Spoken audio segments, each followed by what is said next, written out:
Welcome to Vivid English Podcast. Hello, everyone. I am Sarah. And I am James. It's wonderful to have you all with us today. We are so happy to be chatting with you again. It's a beautiful day to learn some English, isn't it? It really is. How are you feeling today? I am doing great. Today's topic is one that makes a lot of people nervous. Oh, I bet. I think we've all been there. Your palms are sweating, your heart is racing, because you have to tell someone they did something wrong. Oh, definitely. Giving feedback is scary. You don't want to hurt anyone's feelings, but you also, need things to change. It's a delicate balance. It is. I think most people would rather just stay silent than risk an awkward argument. That's a very common reaction. We're sort of wired to avoid conflict, but avoiding it doesn't solve the problem. Not at all. That's why today we're going to explore the sandwich method. The sandwich method. It sounds delicious, doesn't it? It does. But obviously, we're not talking about lunch. We're talking about a specific structure for giving feedback that's polite, effective, and, well, it keeps people motivated. That's right. And I want to be clear, this isn't just about being nice. It's about psychology. The goal here is to reduce defensiveness. Defensiveness, okay. You know that feeling when someone criticizes you and you immediately want to argue or protect yourself? Oh, absolutely. It's like a wall goes up instantly. Exactly. That's the threat response in your brain. This method is designed to lower that wall so the person can actually hear what you're saying. So let's visualize this. Can you walk us through the anatomy of this feedback sandwich? Imagine a hamburger or a sandwich. Mm-hmm. You have three distinct layers. First, you have the top bun. This represents the positive, the praise. Right. And then comes the middle part. The meat, or the veggie patty if you prefer.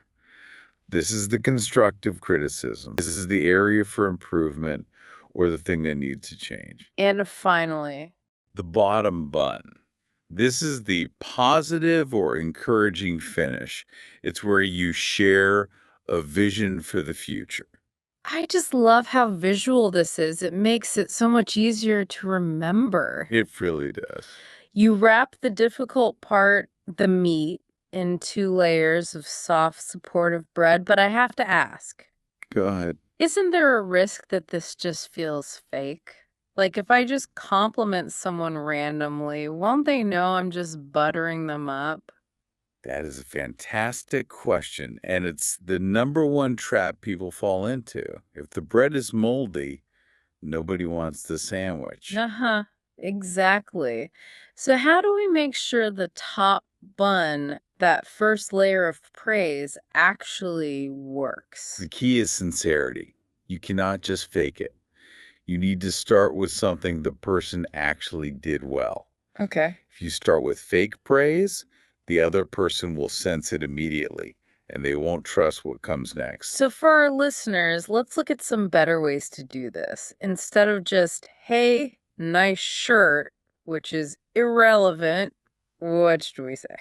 We need to use the specificity rule. A common mistake English learners make is just saying, good job. Good job. It is nice, but it's a bit empty. It's too vague. It feels lazy. It sounds like something you say to a puppy, not a colleague. Okay, give us an example of the difference. Sure. Instead of just walking up to a colleague and saying, good job, try saying, great job on the clear layout of those slides. Oh, I see the difference. That tells me you actually looked at my work and appreciated a specific detail. It makes the praise feel real. Exactly. It validates the person's effort, and once they feel validated, their brain releases a little bit of dopamine. They feel safe. And when they feel safe, they're much more open to listening to the next part. Which brings us to the difficult part. Layer 2, the meat. This is the correction, the constructive criticism. This is the hard news you have to deliver. Okay, so we've buttered them up. They're feeling good. Now we have to drop the hammer. Well, hopefully not a hammer. Think of it more like the nutritious part. Right. But you're right. This is where things usually go off the rails. And it's often because of one tiny three-letter word. Let me guess. Is it the word but? B-U-T. You got it. It's the great eraser. Why is this word so dangerous? We use it all the time. Well, think about it. If I say to you, you are a wonderful host, but you talk too fast, what happens in your brain? Honestly, I immediately forget that you said I was a wonderful host. I only hear the criticism. It feels like the word but cancels out everything that came before it. That's exactly what happened. Psychologically, but signals that the nice words were just a trick to get to the bad words. It triggers that negativity bias we talked about. So how do we fix this? Because we do need to connect the two ideas. What are some better transition words our listeners can use instead of but? There are a few great alternatives. Use a phrase like, one area for improvement is. I like that one. One area for improvement is, it sounds very professional, very objective. Another great phrase is, moving forward, it might be better too. This shifts the focus to the future rather than dwelling on the past mistake. That's a great tip. And speaking of shifting focus, there's another technique for the meat layer, focusing on the work, not the person. This is crucial for not hurting feelings. You never want to attack the individual's character. Right. So instead of saying you are too slow, which sounds like a personality flaw, what should we say? You could say, the process could be faster if we change this step. That is much better. It makes it a problem we can solve together rather than a problem with me as a person. Exactly. Now, this brings us to the actual mechanics of the language. We know what to say, but how we say it matters. Yes, let's look at the grammar. Because in English, if you're too direct, you can sound very aggressive even if you don't mean to be. Precisely. The source has highlighted modal verbs as the secret weapon here. For anyone who has forgotten their high school grammar, we're talking about words like could, might, or would. In a business context, these are essentially softeners. Can you explain why these words change the feeling of a sentence? It's the difference between giving an order and making a suggestion. If I say, change this font, that's an imperative, it's a command. Right. It sounds like you're the boss and I'm the servant. Change this font. Exactly. It kills collaboration. But if I use a modal verb, I create space for your agency. I could say, you might want to consider changing the font. That sounds much more polite.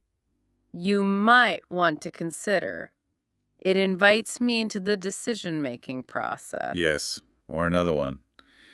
It could be helpful to. It could be helpful too. I like that. It sounds like helpful advice rather than an order. One more for you. I was wondering if we should. This one is very collaborative. These softeners really help the meat layer go down easier. It shifts the power dynamic from boss versus employee to colleague and colleague. Right. It preserves their dignity. Okay, so we've done the praise, we've done the correction politely using our modal verbs. Now we need to finish the sandwich. Layer 3, the bottom bun. The action plan or the supportive finish. But I have to play devil's advocate again. Please do. Can't we just stop after the correction? We told them what to fix. Isn't that enough? You could, but that leaves the person feeling a bit down. Remember, the goal isn't just to fix the error, it's to keep the person motivated to work with you. Uh, The goal of the bottom button is to leave the person feeling capable, not defeated. so we want to show them that we believe they can improve. We want to tap into a growth mindset. Precisely. Here's some key phrases for this part. You can say, I'm confident that with this change, the results will be even better. I'm confident. That's a powerful word. It shows trust. Another great one is, I'm here to support you with this. That is lovely. It shows you're on the same team. And finally, a classic. Overall, keep up the great work. It reminds them that despite the one error, their overall performance is still good. It puts the error in perspective so they don't panic. So, we have the top bun, the meat, and the bottom bun. But does this work everywhere? That is the big question. Because I can imagine in some cultures, this might seem excessive. You're touching on a very sophisticated part of communication called the culture map.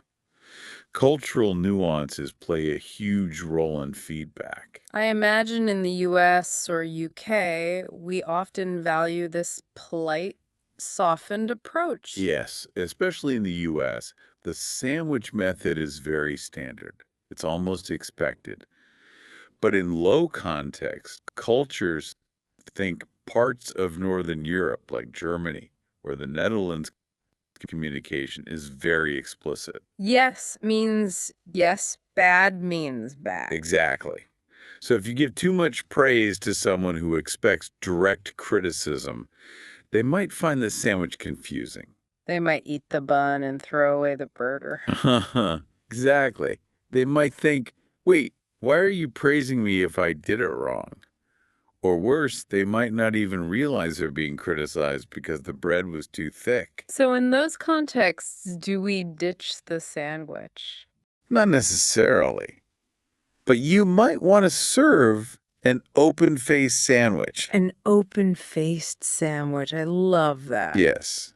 Very thin bread, a quick positive nod, then straight to the data. Don't overdo the emotions. But then you have the opposite, right? High context cultures. Right. In many Asian cultures, Latin American cultures, or parts of the Middle East, maintaining harmony and face is paramount. So directness could be seen as really rude. Extremely rude, almost like an attack. The advice here is to adjust the thickness of the bread based on who you're talking to. That is such a smart way to think about it. Adapt your communication style to your listener. Always. Okay, I think it's time to put this into practice. We've talked about the theory. Let's do some role play. I love a good role play, but let's do this differently. Let's do a bad take first so we can see what not to do, and then we'll fix it. Oh, this is going to be fun. Okay, scenario A. We are at work. You're my teammate. I need to tell you that your presentation was way too long. Okay, I'm ready.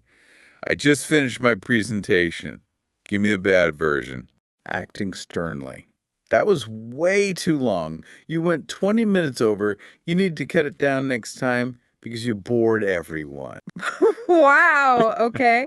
Harsh. I I spent a lot of time on that. I guess I just won't volunteer next time. See? You immediately shut down. You felt unappreciated. I felt attacked. I didn't want to fix it. I just wanted to quit. Okay, let's rewind.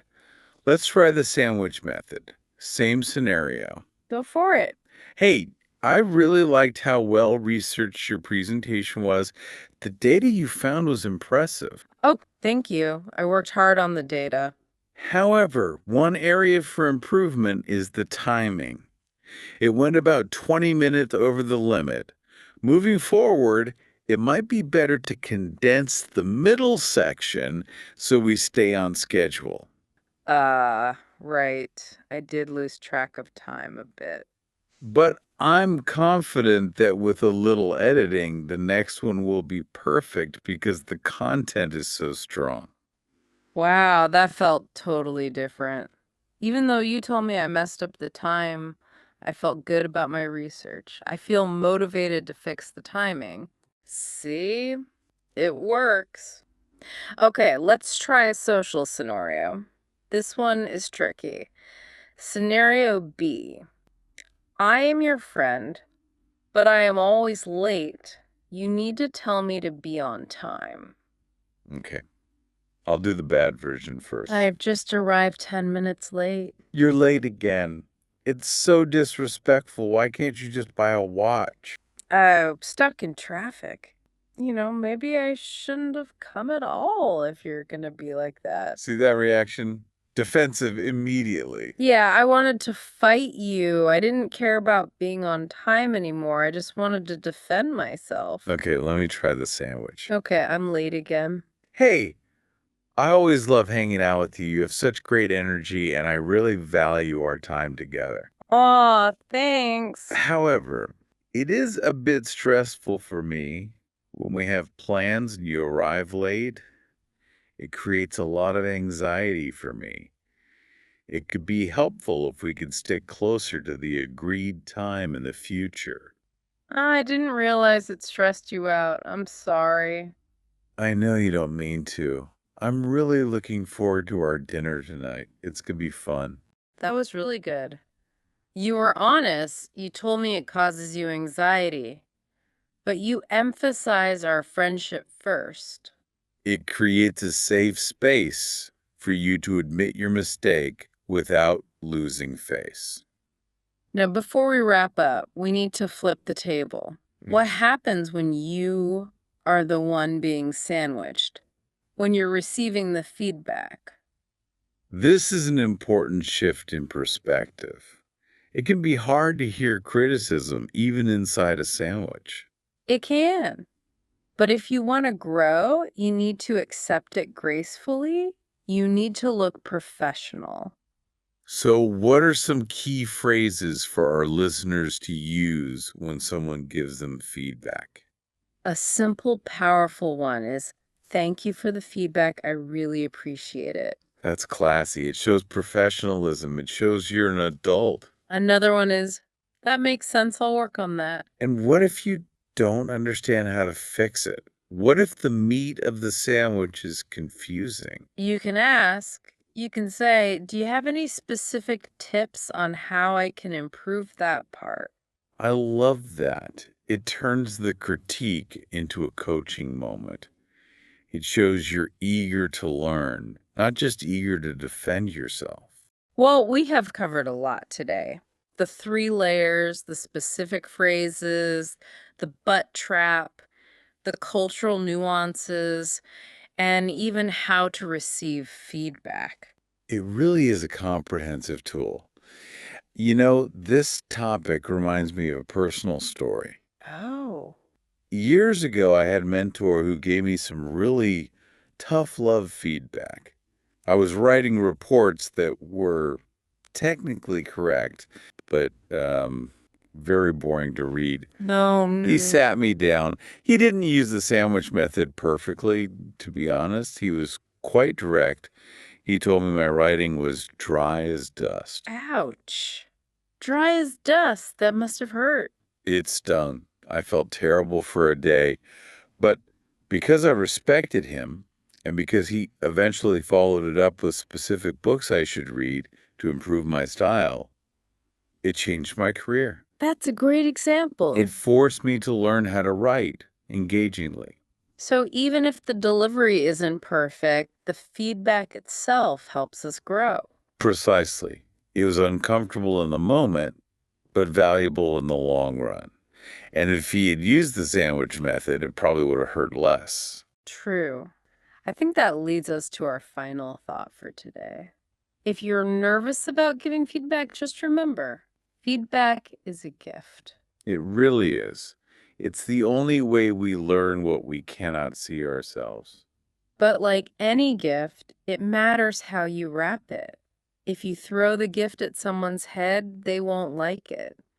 But if you wrap it properly, using the sandwich method, the person is much more likely to open it and appreciate it. That is a beautiful way to put it. Feedback is a gift if you wrap it properly. I hope all our listeners take that to heart and try using the sandwich method this week. Yes. Try it out on a colleague, friend, or maybe even your spouse carefully. Haha. Yes. Proceed with caution at home. But do try it. It gets easier with practice. Well, that's all for today's look at the sandwich method. We hope you found these tips helpful and that you feel more confident giving feedback in English. Thank you so much for joining us. It has been a pleasure exploring this topic with you. Please don't forget to subscribe and catch our next episode on the Vivid English podcast. Yes, be sure to tune in to Vivid English Podcast next time. We have more great topics coming up to help you master English. Bye-bye. Bye-bye.